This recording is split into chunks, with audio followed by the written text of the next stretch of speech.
Asanteni kwa heshima, naomba tuketi tafadhali. Anayemsindikiza Rais wa Jamhuri ya Kenya ni Mkuu wa Jeshi la Kenya, Jenerali Charles Mreu Kahariri.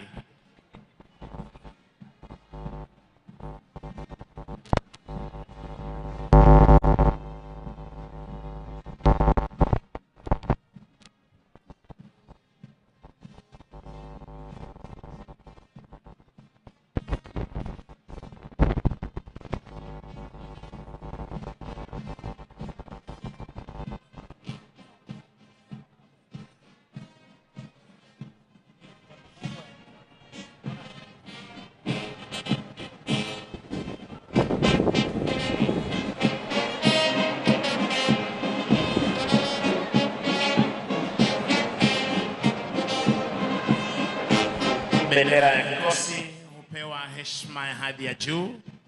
Unavyoshuhudia hivi sasa uwanjani, Mheshimiwa Rais akipeana heshima yake kwa bendera hii ya kituo cha Jeshi la Wanaanga Wajir.